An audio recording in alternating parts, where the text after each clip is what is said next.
Namazı dosdoğru kılın, zekatı verin ve rükû edenlerle birlikte siz de rükû edin.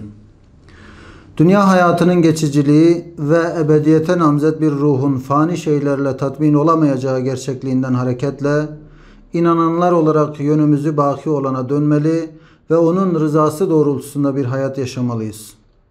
Toplumun hızla dünyevileştiği, haktan ve hakikatten yüz çevirip uzaklaştığı bir zamanda kaybedenlerden ve hüsrana uğrayanlardan olmamak için Allah'a yaklaştıracak ameller ile hayatımızı değerli kılmalı, şu derdi maişetle yorulan kalp ve ruhumuzu ihmal etmemeliyiz.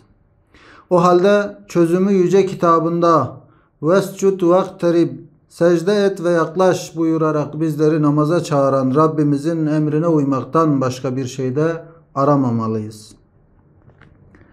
Bizler inanıyoruz ki namaz insana hayata nizam verir, intizam verir, merhamet ve şefkat kazandırır. Kainatın yaratıcısının huzurunda ve gözetiminde olduğu bilinci adil olmayı ve kul hakkını yememeyi gerektirir. Hangi yönden bakılırsa bakılsın, baştan ayağa her güzelliğe vesile, her derde devadır namaz. Irkçılık hastalığına karşı rengine ve makamına bakmaksızın aynı hizada saf bağlatan, dünya sevgisine karşı günde 5 kez dünyalıkları geride bıraktırıp huzura vardıran, serkeşlik ve başıbozukluğa karşı itaati ve tabi olmayı öğreten namaz, şüphesiz yaralarımıza en büyük reçetedir. Kur'an nesli platformu olarak bu yaralarımıza bu reçeteyi sunmak için çaba sarf ediyoruz.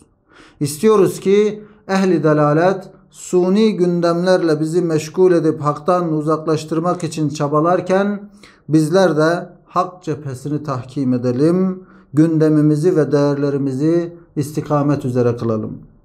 Bu maksatla rıza ilahi umarak yıllardır çabalıyor ve çeşitli çalışmalar yürütüyoruz.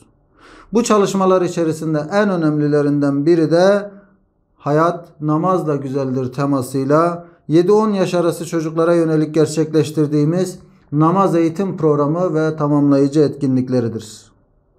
Bu yıl bir kez daha gönüllerimize ferahlık, geleceğe dair ise bizlere ümit veren güzel tablolarla karşılaştık. Binlerce çocuğun namazı öğrendiği bu çalışmanın nihayetinde ise bu yıl üçüncüsünü düzenlediğimiz namaz çalıştayı var. 25 Eylül Cumartesi günü 17'de başlayarak 2 oturum şeklinde gerçekleştireceğimiz ve birbirinden değerli konukların yer alacağı namaz çalıştayımız online olarak gerçekleştirilecek ve Rehber TV'den canlı olarak verilecektir. Çalıştayımızın hayra ve iyiliğe davette makbul ve semeredar olmasını, tüm İslam alemi için hayırlara vesile olmasını Yüce Rabbimizden niyaz ve temenni ediyoruz.